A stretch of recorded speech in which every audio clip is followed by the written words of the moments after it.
not going to be bad and everybody's not going to be good. So even though law enforcement, the true agenda is that they want these officers to be loyal to the agenda, it don't always work that way. When some things start getting found out, you have some law enforcement that be like, nah, I'm not with that. I'm not with that. I became an FBI agent or a CIA agent or an officer to actually serve justice in the community. But then you got some, when they find out the truth, they're like, hold on, so I'm trying to fight against the same people that cut my check are the ones that's creating all the crime. Oh, well, I need to be going after them. But even if you're an FBI agent or a CIA agent or a law officer, you don't have any power. You're not bigger than the FBI. You're not bigger than the CIA. You're not bigger than the law enforcement. You're not bigger than the police district you work for. Your district and FBI and the CIA and these law enforcement agencies, they have bosses who have bosses who have bosses. Everybody have to answer to somebody, right? So what happened with the Epstein case was you had some FBI agents. This is how it all even came to the surface. You had some FBI agents that was investigating. They was noticing that Hillary Clinton and Bill Clinton, that they were being accused of murdering children and women and a lot of crazy things that was being kept away from the public, but the FBI was made aware of this, right? So it was a couple agents, you had like 6 of them, and they started to do their research into it, and they noticed that every single person that was trying to expose Hillary Clinton and Bill Clinton, they would come up missing. I'm talking about over 20 people. And y'all can read your own research on what I'm telling you now. So these FBI agents start putting two and two together. Like, hold on, every time somebody says that the Clintons are doing this and doing that, they come up missing. So the agents did their research and they stumbled upon the Pizzagate. They found out that you had a lot of these people, the people that's actually run the FBI and the CIA and military and government and politics, all these big powerful people. These are the people that are mainly in on this sex trafficking, and it got deep. The more these FBI agents did their research, the more they found out that, hold on, the same people that we looking at as our bosses are the same people that's doing the sex trafficking and organ harvesting.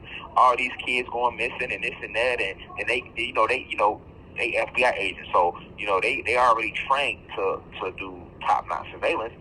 So they start using their skills to look at their own people. And that's how they came across the Pizzagate files, and they found that you had all these celebrities and powerful business tycoons and powerful politicians and powerful people that were judges and high-ranking superintendents and officers and fellow government agents and law enforcement agents that were actually a part of this huge scheme where they would go when they wanted. They were selling kids to these people, right? So the way it was going was you had the sex trafficking ring, which was selling these children to like Hillary Clinton and Bill Clinton, all these famous, powerful people.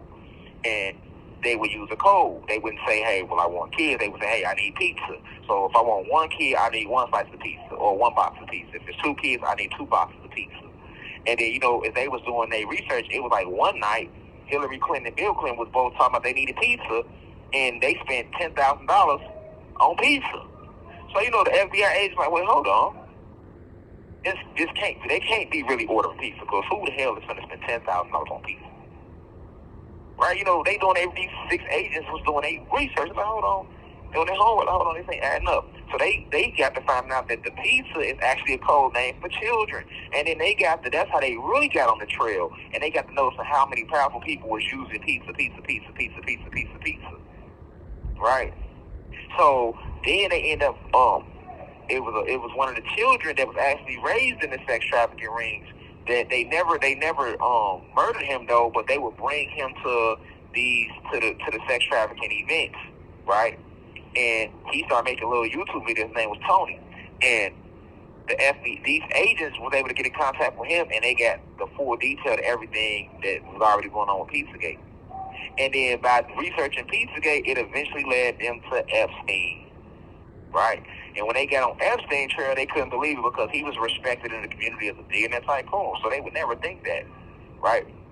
So when they started getting on Epstein's trail, this was back in like 92, 93, 94, 95, like they getting on the trail. And what they did was, of course, these agents They went to their bosses and trusting them. Hey, look, we found out something about this scandal that's going on, and it has a lot of powerful people in on it, and we need to do something about it. But what the agents do, the bosses of these agents sold them out.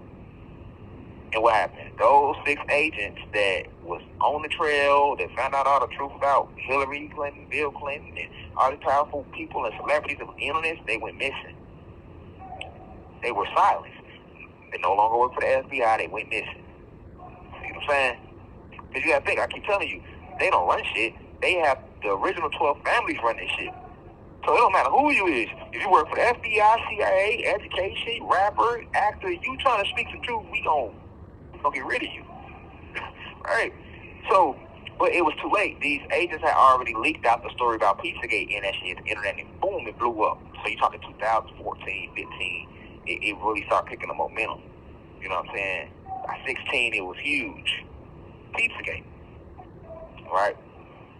So, now, when they first got on Epstein and his role and everything, around like 96, 97, when they started putting everything together, that's what I'm saying. The people that we going against, they so smart and so powerful, they arrested Epstein. They arrested Epstein as the first publicity stunt to make it seem like he was being arrested, to make the agents feel that the work they were doing was paying off. This is how they tricked the FBI agents. Like, okay, thank y'all for bringing this information to us. We're going to arrest him. And they did arrest Epstein, and he was charged with child molestation or something like that. Right? And he got out like a year or two later. Right? But then right after that, that's when they silenced those FBI agents. Right? But everything already is leaking now. Okay, so now you get to Epstein Island, because when they leaked out the actual Pizzagate files, they also leaked they had went and interviewed Tony, when he grown now, but he was a child that actually grew up in the sex trafficking rings. He had been abducted and all that, so he was telling everything, and he was saying how the reptilian race and stuff like that, how they didn't want to never kill him and eat him because he had a certain special blood type or something, so they just kept him around. They kept him around, but they never let him go back to the surface. So he's talking about this in his interview that he did with the FBI agents. He talks about how Queen Elizabeth is a shapeshifter and she's one of the most powerful reptilians, and how she loves eating children. So he's detailing all this, and it got leaked and it hit YouTube and it went viral and stuff like that. Right? So then all this leads to Epstein again. At this time, Epstein now he's older, right? Okay, so boom, they lock Epstein up again. Now the publicity to lock him up. Why? Because they want the public to feel like justice is being served. Right? So they lock him up. Now when you talk about Epstein Island itself, this is where the craziness is happening, because see, Epstein Island, they only talk about the top part of the island. But below the island, you have layers and layers of reptilian palaces where they would sit and have meetings, the reptilians and the 12 tribes, the original 12 human families, and the Pleiadians. They would have meetings on the Epstein Island, and the only people that would be invited was them and powerful people and powerful celebrities that they could trust. And what they would do is, at some of these meetings on Epstein Island, having sex with the children, that's small, that's nothing. They were mutilating these children, torturing these children. You have people that like Ellen DeGeneres and all of that, and like Ellen, like one time, for example, one of the kids, because what they would do is, okay, it's like a stadium under Epstein Island, and they would bring all the celebrities and powerful people there. So they would sit around. There might be 400-500 people there in this big stadium, and in the middle of the stadium is like just dirt. Imagine being like a rodeo or something, right? So you had everybody sitting around in the stands. These would be celebrities and powerful people. And in the middle would be some type of child who was being tortured, and they doing a sex ritual in front of everybody. And in one example they gave, it was Ellen DeGeneres. Like they had a child, and she had to beat the little girl, and then she took the little girl and she cut her up, and she cut her face off and was like dancing around with her face on and stuff like that. Right? This is a ritual they do. And what they do is, if you want to be a part of Hollywood, you want to be a part of, once you're trying to get to a certain level, they will make you come to Epstein Island to go to this stadium. And you would have to sit in one of these events. So when everybody sit at this event, now we all got the same secret, right? So that's why they would make you do it, because it's like, okay, we make you sit in this amongst us, you're not going to be quick to tell nobody about it, because guess what?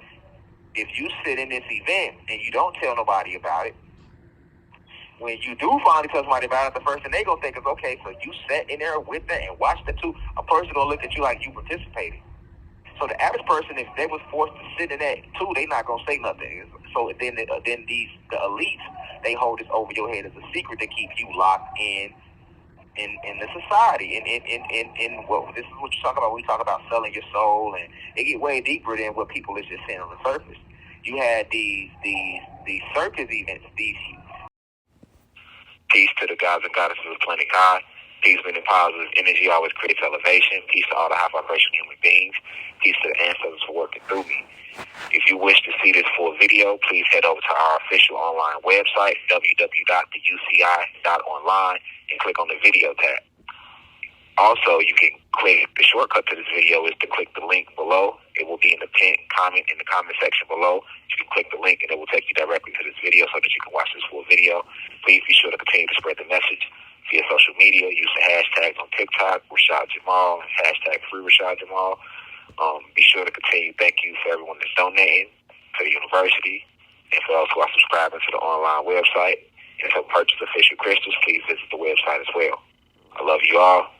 I'll be home soon. Now we rise. I leave as I come. Ashe.